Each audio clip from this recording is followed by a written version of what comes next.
I will now, at the ripe old age of 37.9, bestow upon you 9 life lessons. To echo, of course, the 9 lessons of carols of the traditional Christmas service, which is also pretty obscure. You might find some of this stuff inspiring, you'll definitely find some of it boring, and you'll definitely forget all of it within a week.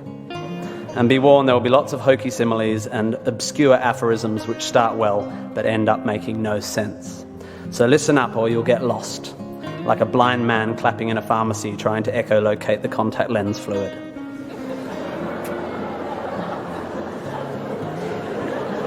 Looking for my old poetry teacher. Here we go. Ready? 1, you don't have to have a dream. Americans on talent shows always talk about their dreams. Fine, if you have something you've always wanted to do, dreamed of, like in your heart, go for it. After all, it's something to do with your time, chasing a dream. And if it's a big enough one, it'll take you most of your life to achieve, so by the time you get to it and are staring into the abyss of the meaninglessness of your achievement, you'll be almost dead, so it won't matter.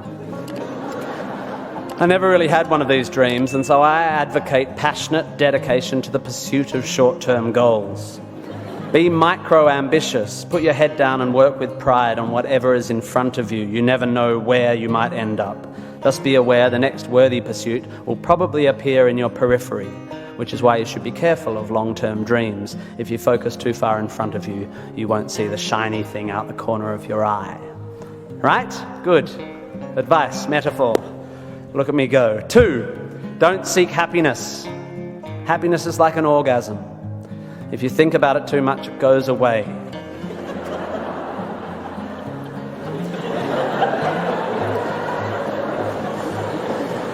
Keep busy and aim to make someone else happy, and you might find you get some as a side effect. We didn't evolve to be constantly content.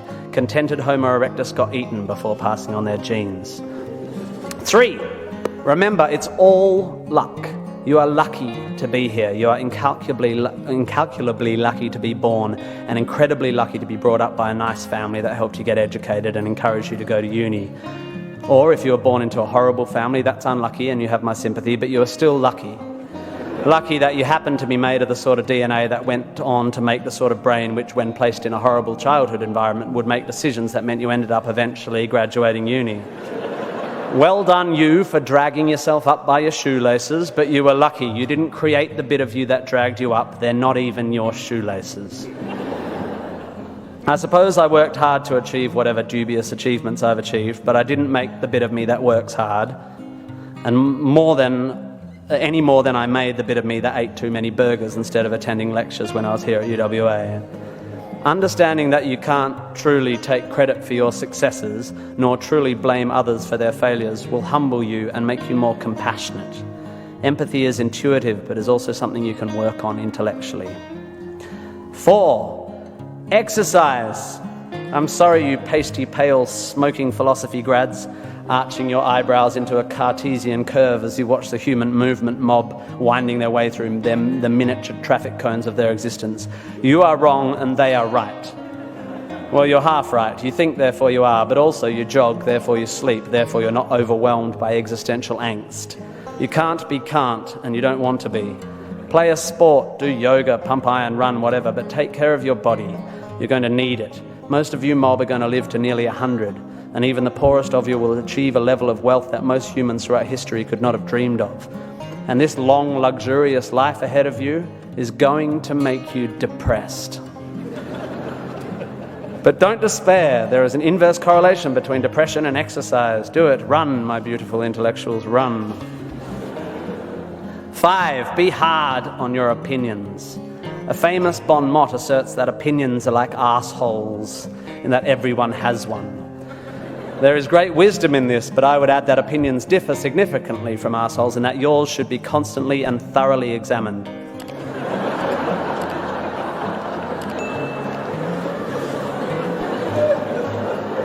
I used to do exams in here. It's revenge. We must think critically and not just about the ideas of others. Be hard on your beliefs. Take them out onto the veranda and hit them with a cricket bat. Be intellectually rigorous. Identify your biases, your prejudices, your privileges. Most of society's arguments are kept alive by a failure to acknowledge nuance. We tend to generate false dichotomies and then try to argue one point using two entirely different sets of assumptions, like two tennis players trying to win a match by hitting beautifully executed shots from either end of separate tennis courts. By the way, while I have science and arts graduates in front of me, please don't make the mistake of thinking the arts and sciences are at odds with one another. That is a recent, stupid, and damaging idea. You don't have to be unscientific to make beautiful art, to write beautiful things. If you need proof, Twain, Douglas Adams, Vonnegut, McEwen, Sagan, Shakespeare, Dickens for a start. You don't need to be superstitious to be a poet. You don't need to hate GM technology to care about the beauty of the planet. You don't have to claim a soul to promote compassion. Science is not a body of knowledge nor a belief system. It is just a term which describes humankind's incremental acquisition of understanding through observation. Science is awesome. The arts and sciences need to work together to improve how knowledge is communicated. The idea that many Australians, including our new PM and my distant cousin Nick Minchin, believe that the science of anthropogenic global warming is controversial is a powerful indicator of the extent of our failure to communicate. The fact that 30% of the people in this room just bristled is further evidence still. The fact that that bristling is more to do with politics than science is even more despairing. 6. Be a teacher. Please, please, please be a teacher. Teachers are the most admirable and important people in the world. You don't have to do it forever, but if you're in doubt about what to do, be an amazing teacher. Just for your 20s, be a teacher. Be a primary school teacher, especially if you're a bloke. We need male primary school teachers. Even if you're not a teacher, be a teacher. Share your ideas. Don't take for granted your education. Rejoice in what you learn and spray it. 7. Define yourself by what you love. I found myself doing this thing a bit recently where if someone asks me what sort of music I like, I say, well, I don't listen to the radio because pop song lyrics annoy me. Or if someone asks me what food I like, I say, I think truffle oil is overused and slightly obnoxious. And I see it all the time online, people whose idea of being part of a subculture is to hate Coldplay or football or feminists or the Liberal Party. We have a tendency to define ourselves in opposition to stuff. As a comedian, I make my living out of it. But try to also express your passion for things you love. Be demonstrative and generous in your praise of those you admire. Send thank you cards and give standing ovations. Be pro stuff, not just anti stuff. 8. Respect people with less power than you. I have in the past made important decisions about people I work with, agents and producers, big decisions, based largely on how they treat the wait staff in the restaurants we're having the meeting in. I don't care if you're the most powerful cat in the room. I will judge you on how you treat the least powerful. So there. 9, finally, don't rush. You don't need to already know what you're going to do with the rest of your life. I'm not saying sit around smoking cones all day, but also don't panic. Most people I know who were sure of their career path at 20 are having midlife crises now.